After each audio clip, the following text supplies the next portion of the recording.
Hi! Welcome back again to my channel. So, bali ngayon, after comparing it sa mga reviews nila sa internet, ano ba yung mga mapapansin mo sa OEM or fake shoes?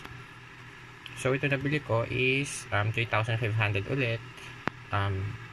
Katulad ng sinabi ko last time, na Air Max 270. So, syempre, alam mo na kaagad, sa box pa lang, di ba? Is hindi na. Naano ko na to nung first impression. May mga nasabi na ako, yan, box. Ganyan. Para di na kayo ma-fake. Pero alam niyo naman talaga na fake lang yung binibenta nila sa sa mga online dyan.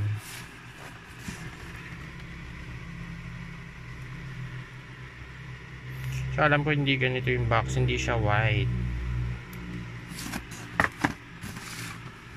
So, sabi ko nga nun last time, pag binuksan mo yan, may kasama yung free na socks. So, wala yan, plain. Tapos, mapapansin mo yan, hindi masyadong napinturahan, medyo pa para may black at ito syempre yung mga sobrang glue,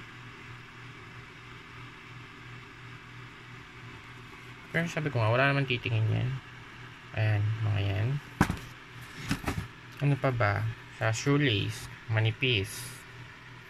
Tapos ito nagre-reflect din to, reflectorized ba? Reflector something.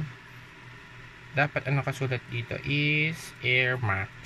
Hindi dapat ganyan. Hindi Air 270 na medyo hiwalay pa. Pero cute naman. Sabi ko nga kung out of your budget is okay na itong mga ganito. Diba? Mahal to eh. Mga 9,000 to 10,000 yung orig. Tapos yan, kita mo naman, wala naman ganyan sa original. Hindi naman ganyan kasobra ng glue or ng pandikit. Tapos, sa mga review nila, ito daw is sobrang lambot. Ito medyo matigas-tigas na. Yan. Tapos, makikita mo yan, yung mga sobra, meron din yan. Mga paint. Tapos syempre yun dito, ano pa ba, mga di ko napansin last time. Ito dapat check lang ang meron dyan. Tapos walang ganyan, walang sulat na Air 720. Tapos pag tingnan mo maigi yung mga tahi niya, syempre di masyadong pulido kasi it is OEM or fake shoes nga. Pati yan medyo tabingi. Yan. Siyempre pati itong ano niya dyan, pagkakadikit. Minsan, ito yan, nag-overlap yung black. Tapos yung blue. Yan. Pero appearance niya, kung titignan mo, is, ayan, nag-reflect din yan.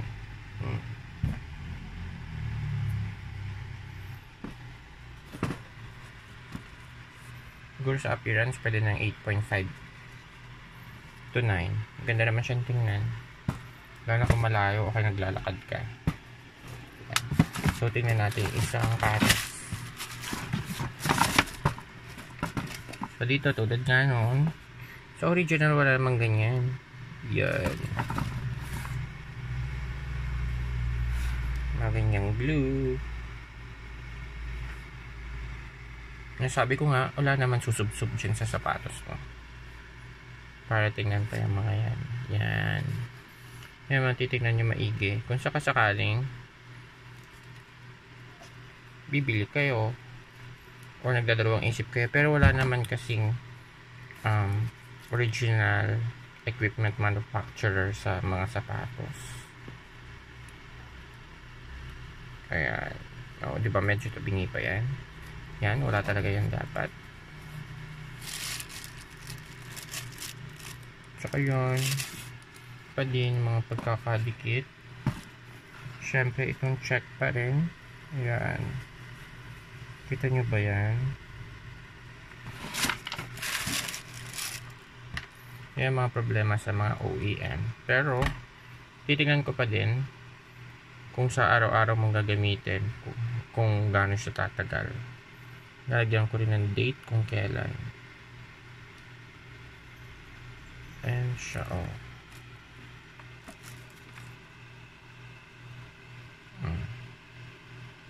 Wala naman magtataob siya sa parts mo. Parating na yung mga sobrang pintura.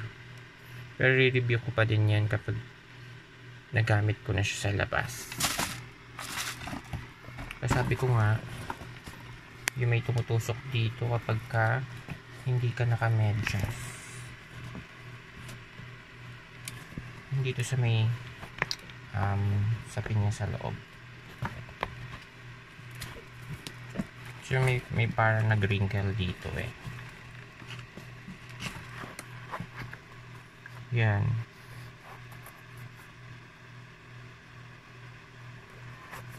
Kasi ito, Air Max din daw yata dapat nakasulat dyan. Pero sa kanya, Air 270. Tapos sa loob ganyan. O, di ba? Parang may pagkabanig. Pero mukha naman matibay yung pagkakagawa. So, syempre yung sa orig nito, as in, nakita ko parang malambot talaga. Or, hindi ko alam kung mataba lang yung nagsukat at lumulubog.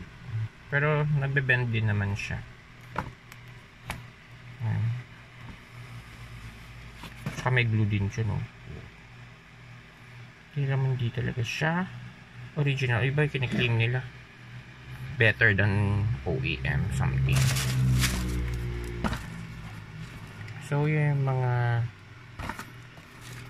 reviews ko dyan at saka sa mga nakita ko sa napansin ko kapag mga kinumpare mo sila sa review sa internet.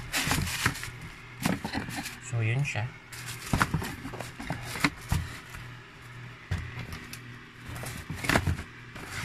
Para hindi na kayo sa mga ayaw naman bumili ng OEM or ano mapapansin mo sa OEM. Yun siya po. Please don't forget to subscribe and comment down below. Bye!